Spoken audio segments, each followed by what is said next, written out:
Agora nós vamos nos aprofundar um pouquinho mais sobre o assunto corrosão, que é a oxidação indesejada do ferro, né? O ferro que é o componente majoritário do aço. Então está aqui um desenho da corrosão, né? A corrosão causa sérios prejuízos.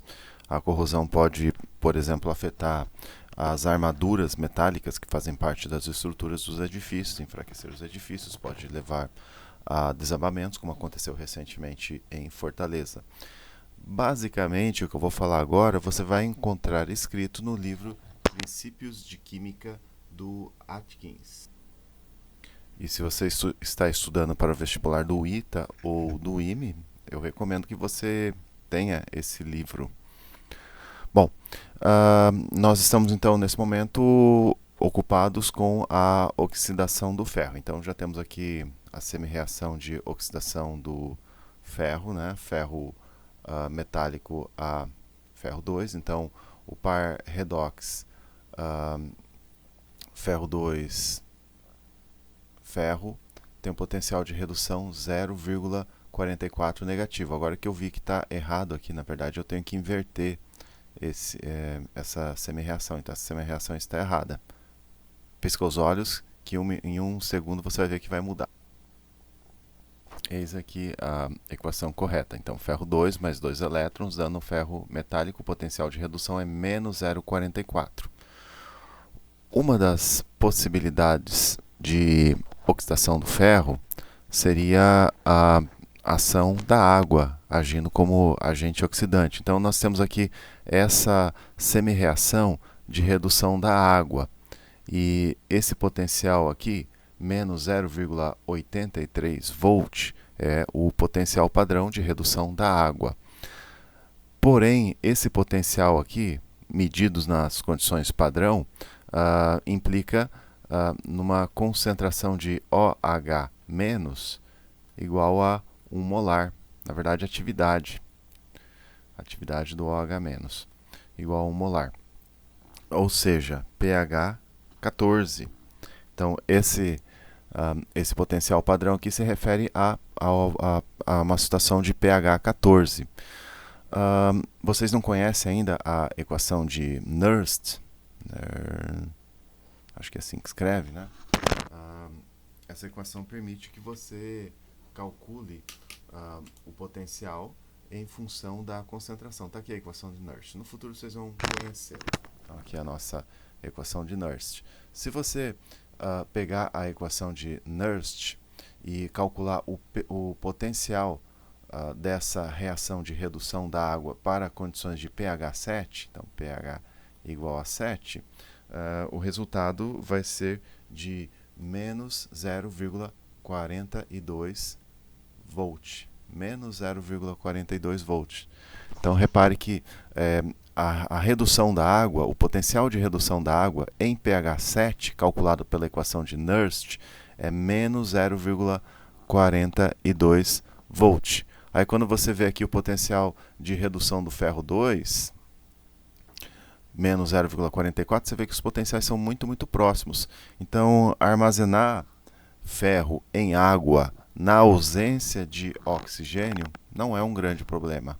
A diferença de potencial aqui vai ser muito, muito pequena. De fato, se você inverter aqui essa primeira semi-reação e mantiver essa segunda, colocando então a semi-reação aqui do ferro no sentido de oxidação, a diferença de potencial aí, a força eletromotriz da célula vai ser alguma coisa do tipo mais 0,02 volt. Então é uma diferença muito, muito pequena para ser importante. De tal forma que, novamente, a água pura, na ausência de oxigênio dissolvido, não é problema para o ferro. Não vai provocar oxidação considerável no ferro. É claro que há outros metais com potenciais de redução menores que são atacados pela água pura. Um deles é o magnésio.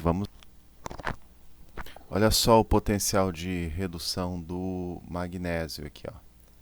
Menos 2,37. É extremamente negativo, ou seja, o magnésio 2 não gosta de ser reduzido. De fato, a água é um agente oxidante suficientemente forte para oxidar o magnésio, mesmo em pH 7. A água, na ausência de oxigênio, não oxida o ferro em pH 7, mas o magnésio sim. Olha essa figurinha aqui. Essa figurinha que você deve ter feito esse tipo de experimento no laboratório. Você pega uma fitazinha de magnésio e mergulha em água. Você vai observar as bolinhas de hidrogênio saindo. Isso é hidrogênio. Então, o que acontece? Vou inverter essa semi-reação aqui. Ó. Você vai ter magnésio sólido se transformando em magnésio 2 mais 2 elétrons. E o potencial disso aqui, eu inverti, né? Então, fica mais 2,37 volt. Aí você combina com essa semi-reação aqui de redução da água. Eu posso até escrevê-la aqui para você entender melhor. Então, aqui está a oxidação do magnésio e aqui a semi-reação de redução da água. Eu coloquei aqui o potencial, não o potencial padrão, mas o potencial estimado para condições de pH 7, ou seja, menos 0,42. Então, você soma essas semi-reações, 2 elétrons na esquerda, 2 elétrons na direita, e no final você vai ter, então, magnésio sólido mais 2 H2O, dando então magnésio 2 mais 2 OH menos, então a solução vai ficando alcalina, mais H2. Então você observa as bolinhas de oxigênio, tá aqui, oxigênio não, hidrogênio, e você soma aqui 2,37 com menos 0,42, a força eletromotriz aqui dá praticamente 2 volts, ou seja, é muito alta. Então a água na ausência de oxigênio, pode sim corroer o magnésio, e de fato faz, ou seja, oxida o magnésio. Aí você tem aqui o alumínio. O alumínio também tem essa possibilidade de ser atacado pela água na ausência de oxigênio. Olha o potencial de redução, menos 1,66, de fato. Porém, o alumínio pode formar uma camada passivante, de tal forma que o ataque vai até um determinado ponto. Depois que a camada passivante de óxido bloqueia o acesso da água ao metal, a corrosão cessa. Mas o nosso objetivo aqui é trabalhar a corrosão do ferro. Então vamos agora tratar do ferro. Aqui você tem as semi-reações de redução envolvendo o ferro, né? Você tem o par redox ferro 2, ferro 0, o par redox ferro 3, ferro 2. Então, o potencial de redução aqui do ferro 2 é menos 0,44. Do ferro 3 a ferro 2 é mais 0,77. Um ponto importante é que na presença de oxigênio e umidade, essa reação aqui torna-se muito, muito importante. Então, essa reação em azulzinho que você está vendo aqui, ó, oxigênio mais 4H+, mais 4 elétrons, dando água, é a semi-reação de redução do oxigênio. Potencial padrão 1,23. Potencial padrão implica atividade do H+, igual a 1. Se você tiver pH igual a 7 e a pressão parcial de O2 igual a 0,2 bar, que é aproximadamente a pressão parcial do O2 na nossa atmosfera, então usando a equação de Nernst, que vocês vão ser apresentados no futuro, o potencial disso aqui fica em 0,81. 0,81 positivo, isso aqui é considerável. 0,81 positivo, aí você combina aqui com o potencial de oxidação do ferro, você inverte esse sinal aqui, você já tem uma pilhazinha. Então agora nós vamos ver como acontece o processo de corrosão e formação da ferrugem. Esse desenho aqui que eu tirei também do livro do Atkins, e provavelmente vou ter problema com direitos autorais. Aqui você tem o ferro, você tem uma gota de água na superfície do ferro exposto, e nessa gota de água você tem oxigênio dissolvido. Obviamente, essa região mais externa da gota d'água, próxima à interface entre a fase líquida e o ar, você tem uma concentração maior de oxigênio dissolvido, né? Então, o primeiro passo aqui nesse ponto aqui, você pode imaginar essa região aqui no meio agindo como o ânodo, e aí você tem a oxidação. Então, aqui é o ânodo. Olha a reação anódica aí. Ânodo. Então, ó, o ânodo, oxidação do ferro. Esses elétrons oriundos da oxidação do ferro aqui podem ser conduzidos pelo próprio ferro, e essa região mais externa aqui, o metal na parte mais externa, ou mais próximo das extremidades da gota, pode agir como cátodo, e aí a reação catódica é a redução do oxigênio. Somando aí você tem essa reação aqui, então somando para a primeira etapa, você tem a formação de ferro 2. Então, ferro 2 vai se acumulando e vai migrando dessa região aqui, onde começou a corrosão, para a região mais rica de oxigênio.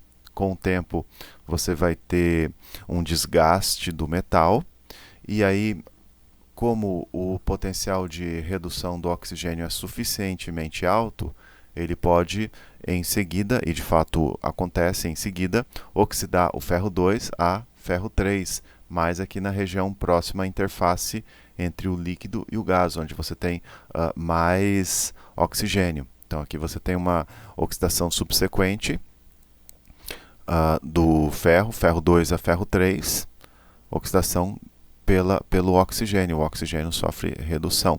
Esse tem a formação do ferro 3.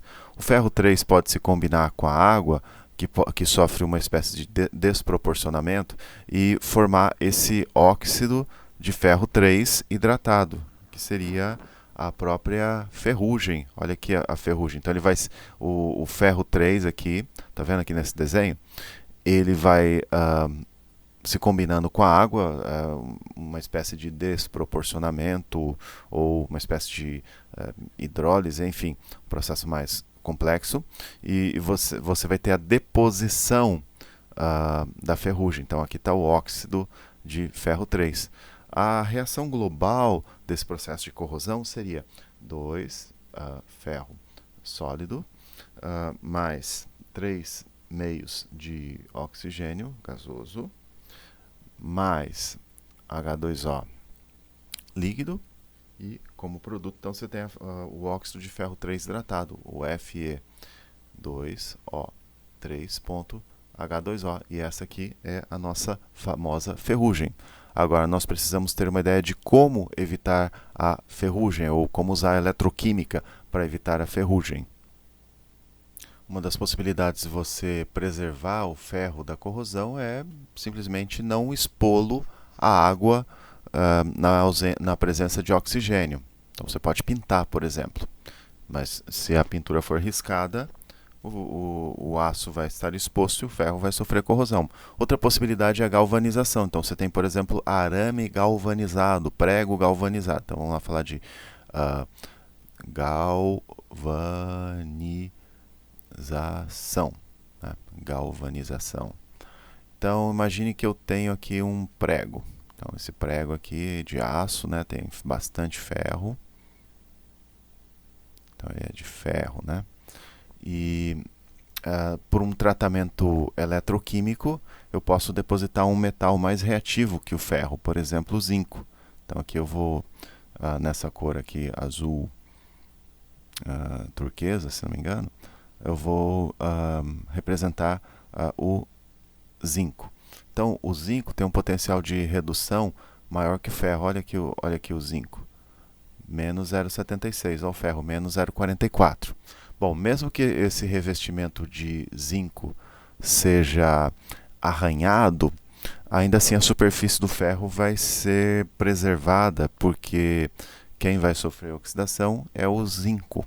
E tendo bastante zinco ali para ser oxidado, então o ferro não sofrerá corrosão. Outra possibilidade é usar ânodo de sacrifício. Sim, esse desenho aqui eu tirei do meu apartamento, na varanda do apartamento. Para vocês que não sabem, eu moro em Aracaju. Aracaju tem praia. Na verdade, eu moro muito próximo da praia, de frente para a praia. Então tem muita maresia. O edifício que eu moro tem mais de 15 anos. Isso aqui é um parafuso de aço, certamente ele é galvanizado, mas ele está preservado desse jeito, porque aqui em Aracaju tudo enferruja. Ele está preservado desse jeito porque ele está parafusado numa superfície de alumínio. Inclusive você pode ver aqui pontos brancos. Esse alumínio sofreu corrosão ao longo dos anos, mas não é uma corrosão considerável, de tal forma que o alumínio sofrendo oxidação, olha o potencial de redução do alumínio. O alumínio não gosta de sofrer redução. Então, o alumínio se oxidando, você vai ter uma espécie de pilha aqui. Ele vai injetar elétrons no ferro e vai manter o ferro reduzido. Outra possibilidade é você ter ânodo de sacrifício. Você pega um metal de sacrifício, por exemplo, imagine que você tem um duto, um gasoduto, um oleoduto ou um tanque de combustível de um posto.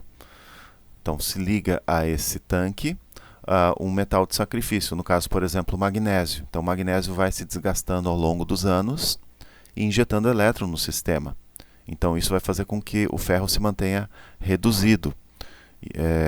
Em navios, eles usam ânodos de sacrifício, eu não sei se é de magnésio ou alumínio, de tal forma que esse metal de tempos em tempos deve ser trocado para manter a estrutura metálica do navio protegida.